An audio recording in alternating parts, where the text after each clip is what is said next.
Good morning, I'm Annie Larkin, Associate Curator of Public Programs at the Amerind Museum, and welcome to Amerind Virtual Autumn Fest featuring the music of Tony Duncan. I would now like to introduce Amerind's President and CEO, Dr. Eric Kaldal, who will say a few words. Good morning. I want to thank all of you for joining us today for the second day of Amerind's Virtual Autumn Fest. In these extraordinary times, it is so good to be able to get together in whatever ways we can. I want to thank all the artists who have participated this year. Your generosity in sharing your talent and your vision with all of us creates a bright light in our lives, and it is deeply appreciated. I want to thank our financial sponsors. Without their support, these free online programs would not be possible. I want to thank our two title sponsors, Sterling Investment Management and Arizona G&T Cooperatives. They have stood by Autumn Fest year after year, and this year was no exception. I want to thank our newest sponsor, the Arizona Commission on the Arts, for their generous festival grant. Thank you for helping Arizona's nonprofits through this difficult period. And I want to thank all of you joining us today. During this year, like so many businesses, Amerind had to close its doors temporarily. Thanks to artists, scholars, and online content, we were able to continue to fulfill our mission in connecting Indigenous history and art with the broader world. Without the support of our generous members and donors, we would not be able to offer the programs that we have. Thanks to each of you for your help in this difficult time. If you would like to join this generous Amerind community, but haven't yet had the chance, please visit Amerind's website for membership and donation information. No museum can do its work without a community of people like you. And an extra special thanks to Amerind's Associate Curator for Public Programs and Autumn Fest's Master of Ceremonies, Annie Larkin. She has been a true leader in making Amerind's online programming possible, and we could not have accomplished all this without her. Thank you for your work. I'll turn this back over to Annie to introduce the incredibly talented Tony Duncan, whose music, dance stories, and wise thoughts continue to inspire so many. Thanks, Tony, for being with us here today. Back to you, Annie. Thank you, Eric. Amerind Virtual Autumn Fest will feature Indigenous artists and performers from throughout the Southwest. Today, in addition to our concert with Tony Duncan, we will have a performance by guitarist Gabriel Ayala at 11:30 a.m. Then this afternoon, we will have Salon Art and Sales with Troy Seiss and Ray Salate at 1:30 and Raquel Kemp at 3 p.m. You can join us by watching the programs live on Facebook or registering to view the events on Zoom. For information about Amerind Virtual Autumn Fest programming, check the events section of the Amerind website or Facebook page. During the last several months, we have been enduring a world altered by the COVID-19 pandemic. Many artists and musicians featured in Virtual Autumn Fest have been negatively impacted financially, as they have not had the opportunities to sell their art or perform their music. We at Amerind ask that if able, please support these talented people through a purchase of their works of art and music or provide gratuity. Through your support, you can make a direct impact in the lives of artists and musicians. This morning, we hope you will support the work of Tony Duncan through purchasing music on his website, TonyDuncanProductions.com, or through generously providing gratuity via PayPal at paypal.me/Tony Duncan Music Dance. Again, that is paypal.me/Tony Duncan Music Dance. This information will also be posted in the comments section of the Facebook Live video and sent in an email to all of our Zoom registrants. All right, so Tony Duncan has performed for audiences worldwide, including at the Kennedy Center for the Performing Arts, the National Museum of the American Indian, and the Billboard Music Awards. Duncan has great achievements in both music and dance. As a flute player, he is currently signed to the largest and oldest Native American music label, Canyon Records.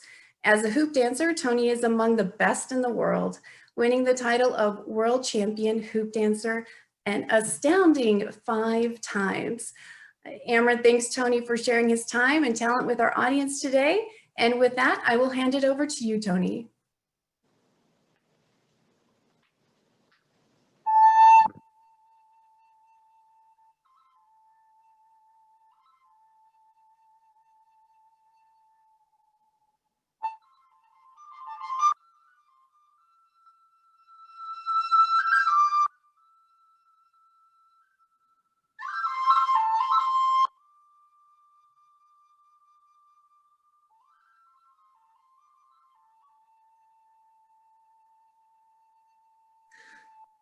Tony, I apologize for the interruption. We are not quite getting the sound.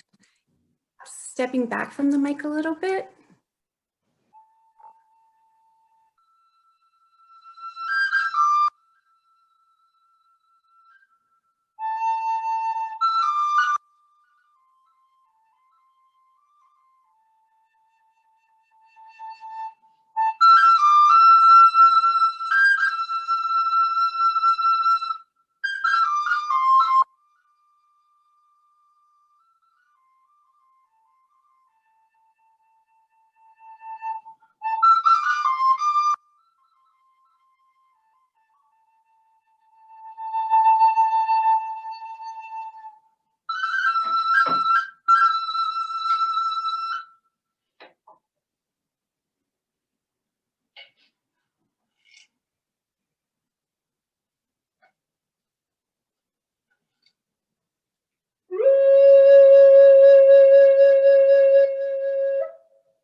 Good afternoon.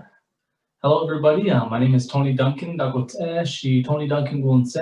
Dagote shi nixkada gunse. I'd like to welcome everybody here for joining us in some of the different sharings of music, of dancing, of artistry, and of many different ways of showing appreciation, gratitude for that gift of life. That's what we do as Indigenous peoples, is we show that appreciation for maybe our relatives, or maybe those that have passed down different traditions to us. We show that appreciation through our music, through the flute, honoring the women of our community. We say ahie, we say thank you to our grandmothers, to our mothers, our aunties, our wives, our daughter. We say thank you, for all that they do for us in our lives. And so myself, I come from the Apache people. My father is of the San Carlos Apache Nation, and my mother is from the 3 affiliated tribes from the state of North Dakota. My mother is from the Mandan, Hidatsa, Arikara Nation. She's originally from White Shield, North Dakota.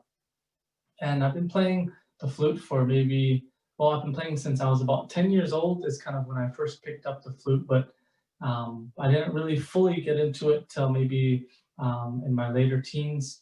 And then I started to create music, and I released my first album actually when I was 19, an album that's called The Melodies of the King Flute Volume 1.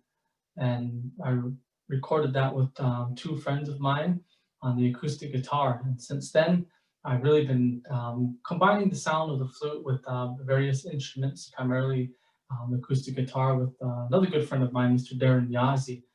He's originally from Chinle, from the Navajo Nation.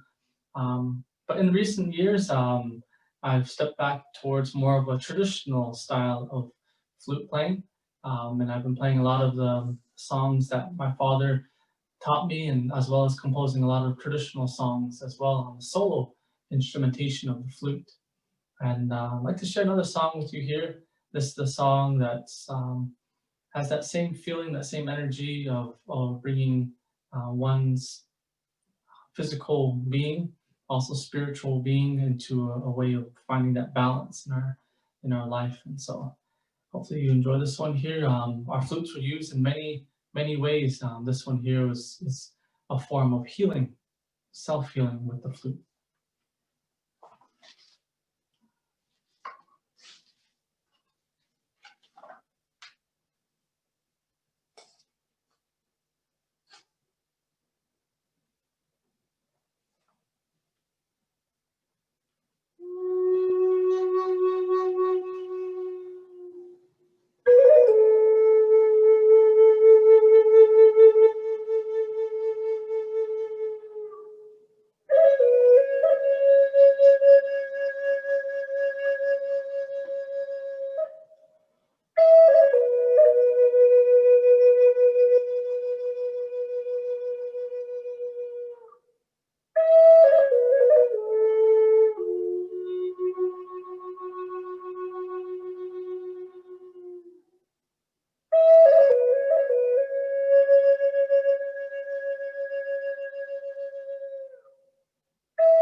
Hope you feel that same energy, that same feeling, that same energy that the flute has always brought to me, is a feeling of peacefulness, finding that balance.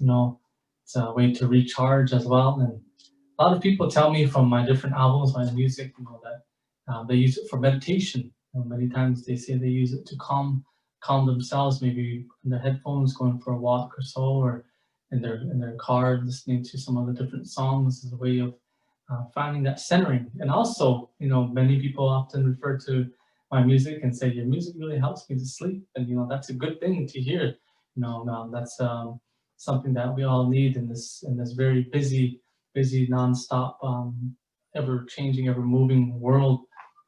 Oftentimes, we need that good sleep, to bring us into the next day, in a good way. And so I'm very, very happy that my flute music, has went out there and has reached many people. I have finished 10 albums actually of my music, combining some solo flute, some with acoustic guitar, some of my music with storytelling as well. This next song I'd like to share with you is a song that's called Matsose. It's a song that's actually for the coyote. It's a coyote trickster song. There's many different stories that was told to me when I was growing up. One of those stories was actually about Matsose, about the coyote, about how the coyote, he has many different stories, he takes many forms as well. And oftentimes he's really funny. Oftentimes, he's very tricky. And this particular story talks about how he would go to different villages and travel. And within those different villages, he would travel in the night of a full moon. And he would go to the different people. And by people, I mean he would travel to the Javelina people, to their village. And then he would go and he would travel, maybe over to the ant people's village. And he would travel to all of the different animals. And he would travel to the insect people, and he would travel and he would show them his different moves, his dancing. And he was such a good dancer that they would gift him with food. And so he would go throughout that full moon, and he would, by the time the moon had went and the sun was coming up early in the morning, he would have a full stomach, and from all of his dancing. And so this is a little song here that I created from that story that actually my father shared with me when I was very young. And I would listen to his stories, and in my mind I would hear a soundtrack. And so this is the dance of Matsose. This is the coyote song.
Hope you enjoyed that one there. It's the dance of the Matsose, of the coyote. Now I'll move in a little bit closer here so you can see this one. This here is one of the flutes that I played the last time, and it's my favorite flute. This is probably the most commented flute. People always talk about this one here and ask me to share this flute, the double chambered flute. And the style here that I'm gonna play right now, it's also one of those ways of meditation. It's a song that I played off of an album that's called Purify. The album Purify, this song here as well, the energy of this song and the whole album comes from Sedona. Sedona being that place of reemergence, that place of creation.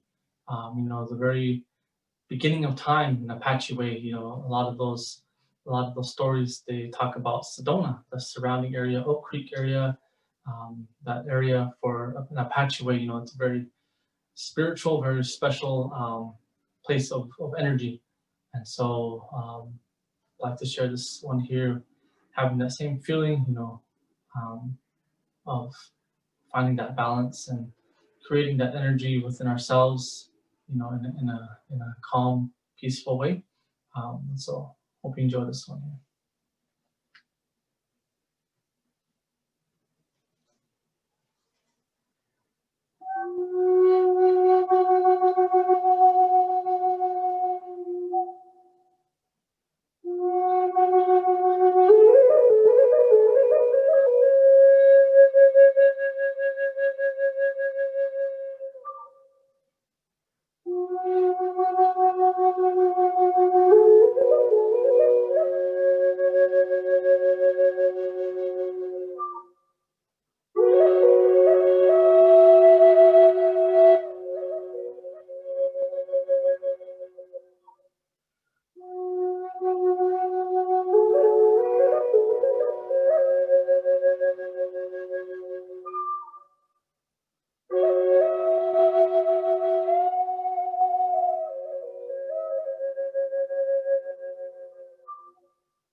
I'd like to share another type of flute here.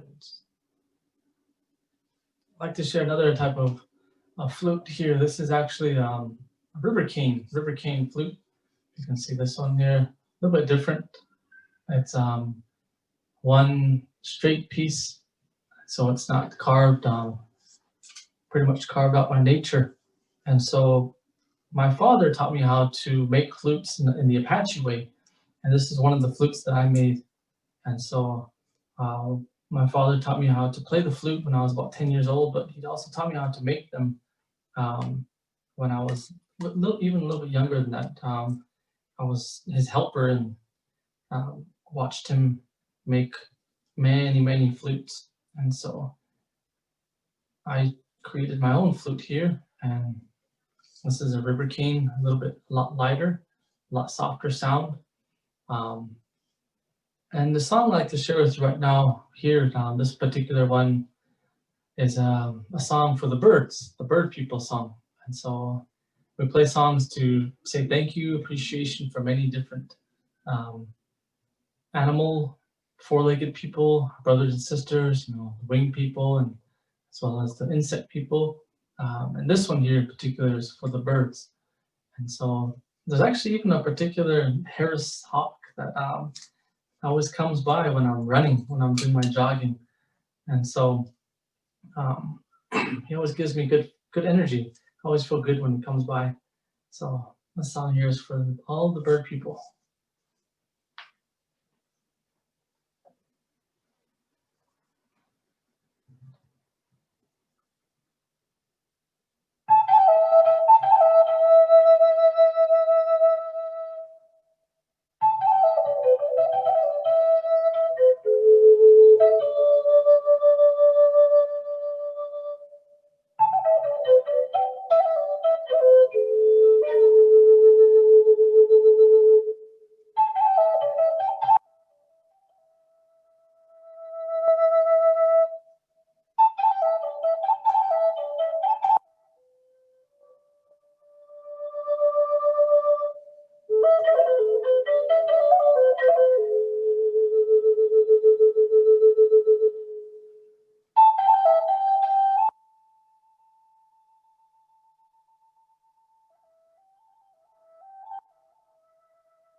Enjoyed that little song for the bird people.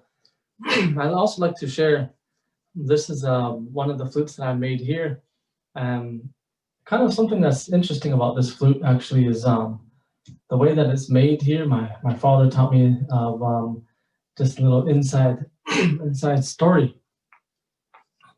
Is this flute here is made more of the way that more of a traditional form of measurement or of making.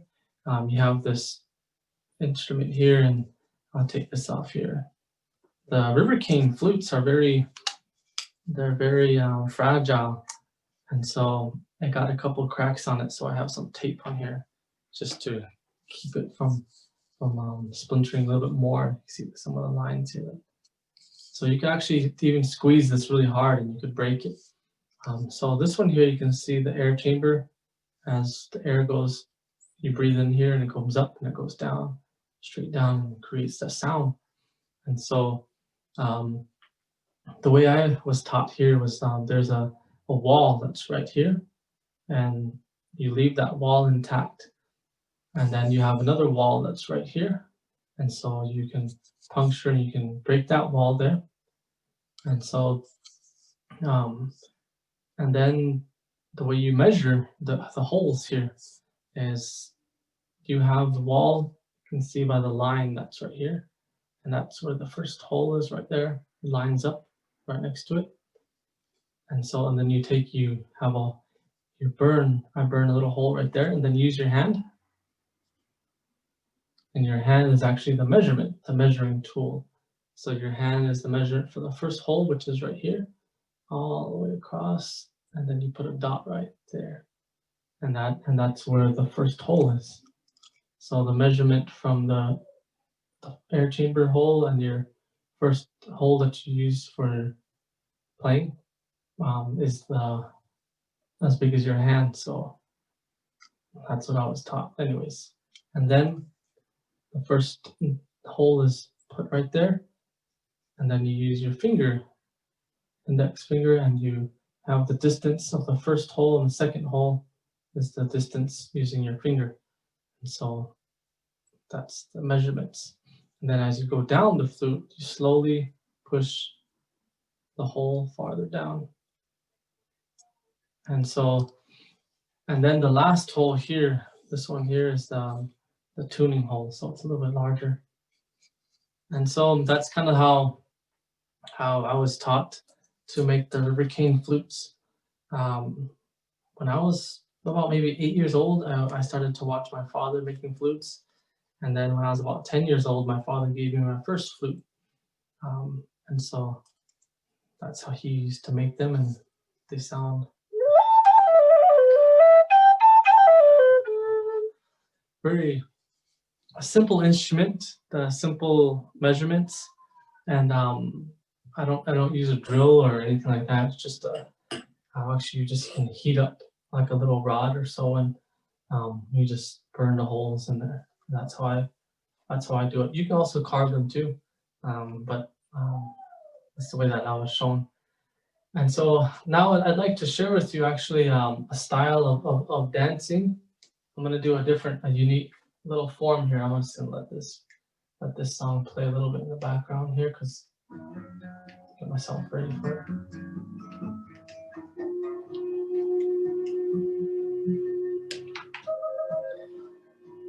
The last time I was on, I did some hoop dancing, and I hoop danced to some more of a traditional style of powwow type of music.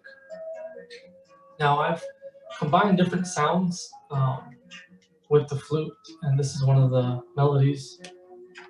So I'm going to go ahead and share this style here using just 4 hoops. So it's be a little bit different form of hoop dancing. What the hoop dance represents is unity. We're all connected in that circle. And so I'm going to be using 4 hoops, each hoop representing a direction in our life. From the east, our children, springtime, and then the south, summertime and adolescence, to the west, adulthood, and the fall, and then to the north, wintertime, storytelling time, and our elders. Then the snow begins to melt, and the new seed blossoms again to the east, and we complete that journey that we call life from the east, south, west, north, back to the east, and it creates that sacred circle. And so hope you enjoy this form of storytelling as well. This style here known as hoop dance. I'll be getting some of my regalia on here real quick.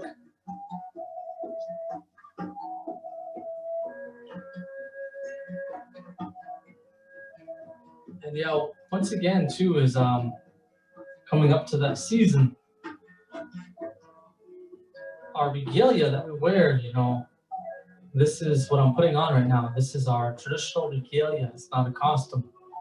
And so this is who we are. Costume, you know, you're pretending to be something for the time being, or you're having a fun time. And I know one of my daughters is going to be Batman. So she was the Grinch last year, and this year she's going to be Batman. So she always wants to choose something a little bit different. And so, you know, that's something that you are pretending to be for the time being, to have fun as a costume. But our traditional regalia is who we are. It tells the story of our relatives, of our ancestors, of those that have come before us, and very special to us. And they are not costumes. And if anybody, you see anyone dressing with maybe a Indian quote unquote costume, you know, just tell them that it's not right, it's disrespectful to the culture. And so this means a whole lot. What I'm wearing represents the blue color of a protection stone that was given to me when I was a young man. I carry with me throughout my life. So it's not just a color that I chose, it represents my protection stone. The elk that I have here represent flute player. That elk represents that energy. And so even the colors that I choose, you know, they mean many things and represent my nation, represent the people from my tribe. And so you can understand that message there. And I'd love to share this dance with you once again, this dance that my father taught me growing up as a young man. Now my son is also a hoop dancer, and I'd like to share this storytelling style from the Taos Pueblo people from New Mexico, a way of healing as well, honoring all living beings as we celebrate life.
All right, style there of the hoop dance. Once again, honoring the different phases of life and coming together as one people. My father would always say, you know, pensez, contrôle, you know, everything is spinning. May everything continue to move in a beautiful way, in a good way, in all the healthy way of living. I try to teach a healthy way of living as well through my hoop dancing. Myself, I'm drug and alcohol free, and I teach hoop dance workshops to the youth to encourage them to also live in a healthy way, to have respect for our own bodies and to have respect for those that have come before us. And so my hoop dancing is something that I love to do. It's like my favorite, even I don't know, just my favorite thing to do in my pastime, and my favorite thing to do also as a profession, I guess you can call it. As I traveled to many places, I just really love hoop dancing and sharing my flute music. And so I can't really have one without the other. It's kind of like a fire and water, you know, elements are very essential to me. The energy, the fire of the hoop dance is such a good feeling. It's brings so much energy for me. And then the healing way of water and the beautiful sound of the flute represents the water for me. And so they definitely balance my life for me and bring me that way of centering. And so hope you enjoyed some of my music and also some of my hoop dancing. And I was going to see, I think we're about a quarter till, and I wanted to see if there's any questions as well. Thank you so much, Tony. That was wonderful. Do have some questions. Do you make your flutes, and what are they made of? I know you examined a little bit of that during your performance. Yeah, I'll show you two of these here.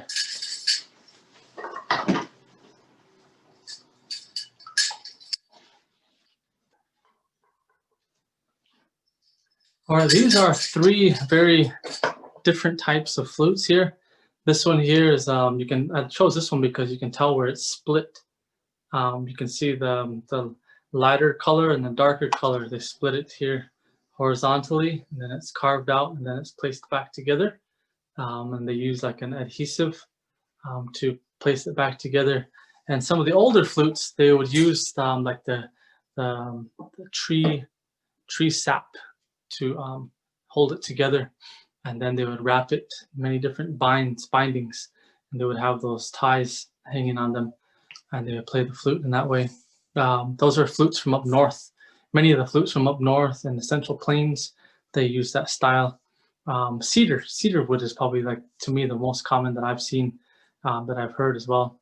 And then this one here is a river cane, as I mentioned. In Apache, we call it kaso, means a singing arrow. A singing arrow. They used to make arrows out of these long time ago. It was a two-piece arrow.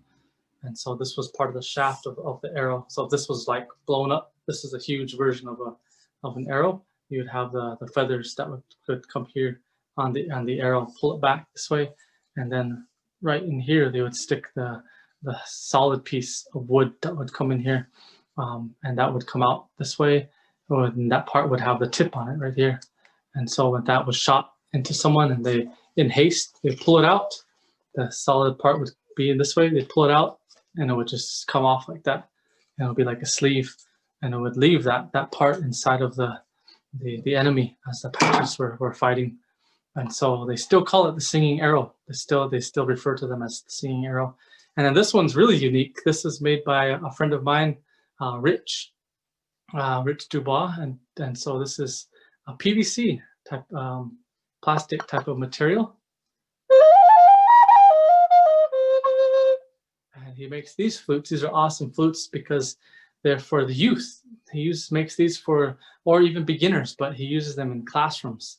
He's a music teacher and just an innovator of Native American flute music, along with Kevin Locke. And so I believe it's called One Heart. I gotta double check on that. But yeah, his name is Rich, and then D-U-B-E if you're interested in beginner flutes, I always love to talk about his flutes. So him and Kevin Locke really have a great combination of the more of a modern music teacher, just a genius with the flutes making, and then the very smart intellectual and just wisdom of Kevin Locke on flute music. So that's a couple of the flutes that I brought today. And we've had numerous questions about the beadwork on your regalia. If you would give us a bit of background on that, please. Okay, yeah. The beadwork that I have here is this is done by, I can show you this one here. This is done by her name is Lisa Little Iron, and she does all of my beadwork here. And as you can see, it's beaded on like a hide a buckskin, and then the colors that I have on it, as I mentioned before. The blue represents my protection stone. And then I have the fire colors in there to dance, in a quick way. And so those are the two main colors, is the protection and then that way of that fire. And her name is Lisa Little Iron. She's from Pine Ridge, South Dakota. She's of the Oglala Lakota people. And so she's just a really, really talented individual. She's the primary, does all of the beadwork, and also her family also does a lot of beadwork. And she's just a great friend of mine. And I met her actually through another friend of mine who is one of the hoop dancers that I look up to. His name is Derek Davis, Derek Suwaima Davis, and his beadwork was done by Lisa. And so that's how I was introduced to Lisa, was through Derek's performing group that I dance with as well. And so that's how our regalia is done, is by friends, family, connections, people that other dancers, that share with you somebody, and then there's a whole lot of time, and it's very time consuming. Maybe you can see, I'm not sure how good the camera is, but you can see some of the lines here. So each row is put on one at a time, and then it goes to the cape or the vest that I have here. Each one is done just a small, tiny row at a time, and it's a whole lot of work, and that's a lot of love and dedication goes into all of our beadwork. It's time consuming, and I'm just really appreciative to Lisa Little Iron. Yeah. And we had a question regarding where to purchase your music. Of course, there is TonyDuncanProductions.com, your website. What other businesses are people able to find your work? Okay, yeah. The primary one would be my website, TonyDuncanProductions.com. There's a little store link that you click on there.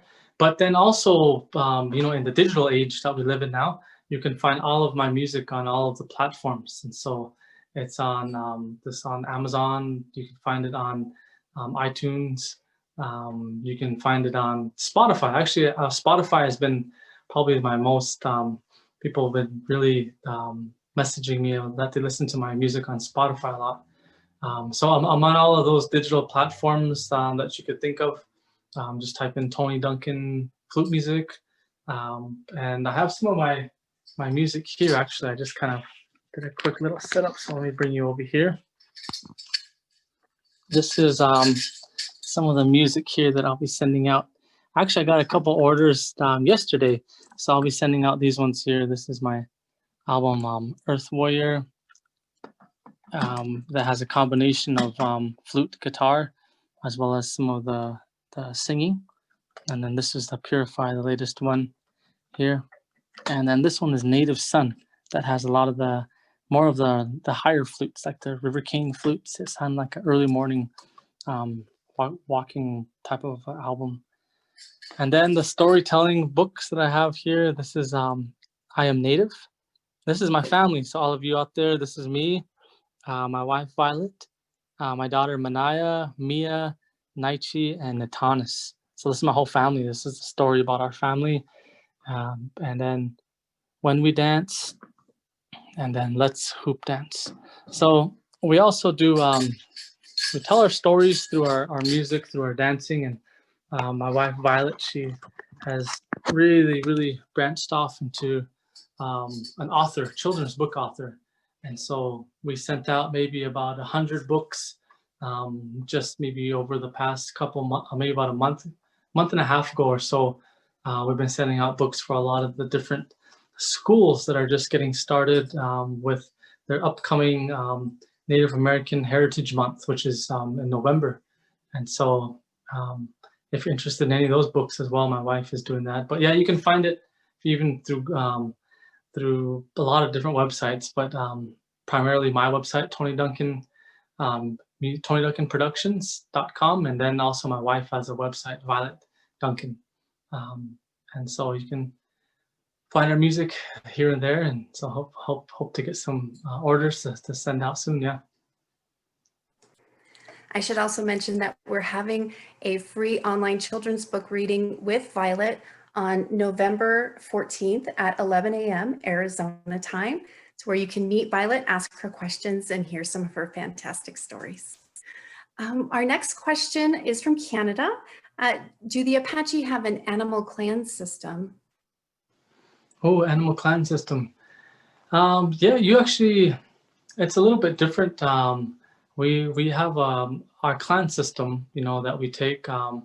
Mine not as Tosen is the clan that I take, and so for me, actually, mine is surrounded by rocks clan, Twisted Wood clan as well, and so yeah, for me, I would take my mother's clan, but my mother is Mandan Hidatsa Arikara.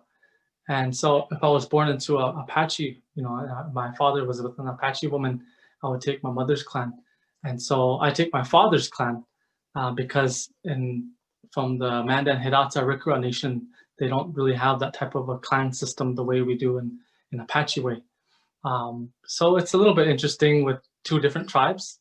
And so I take my father's mother's clan. And so we do have a clan system in that way. Not specifically with the different animals and such, but it's following usually it's your mother's clan, because Apache way, we're matrilineal. But it's kind of funny because on my mother's side, it goes through the patriarch. It goes through the men's side of it.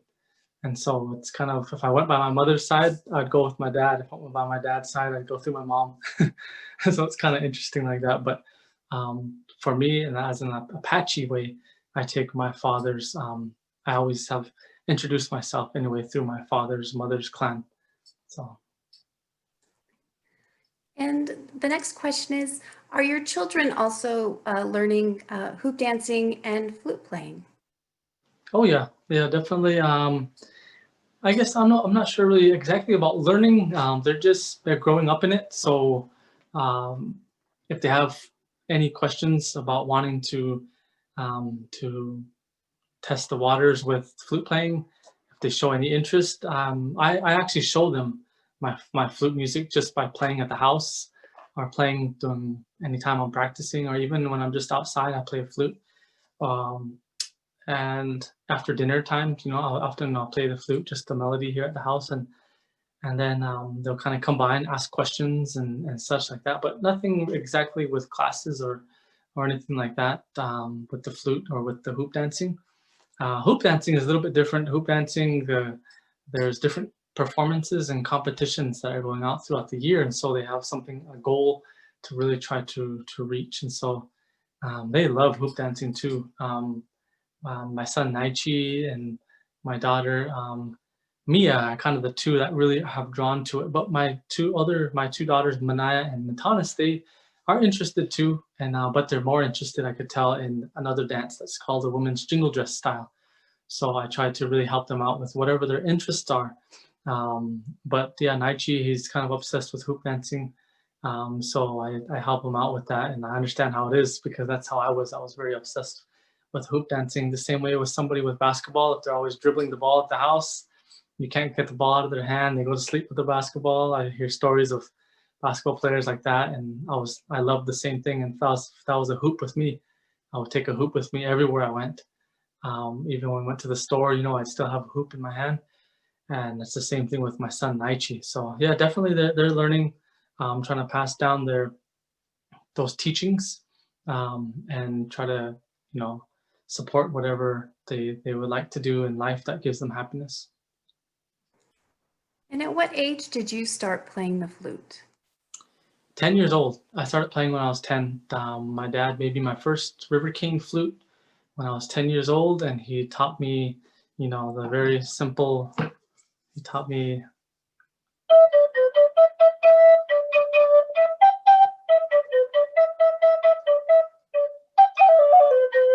so it's kind of little melodies and easy songs to play when I was 10 years old, and different ways of going up and down the scale, and then start to composing my own music after that.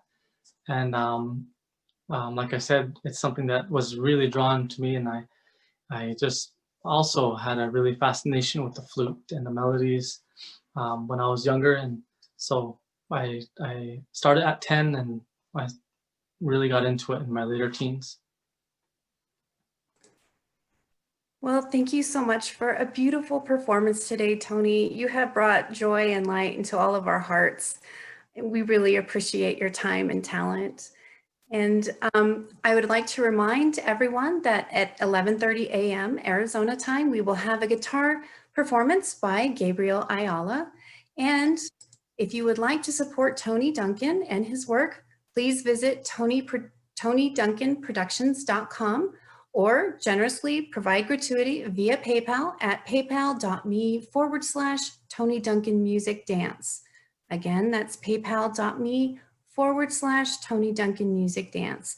And this information will be posted in the comment section of the Facebook live video feed and sent in an email to all of our Zoom registrants. Well, thank you again, Tony. I hope you have a lovely day, and please give all of our love from Amerind to your family. I will. Thank you, everybody, for joining. I appreciate you taking a little bit of your time, to listen to some of the music, to maybe watch the dance. And, this is all for everyone out there, that needs to have that way of healing.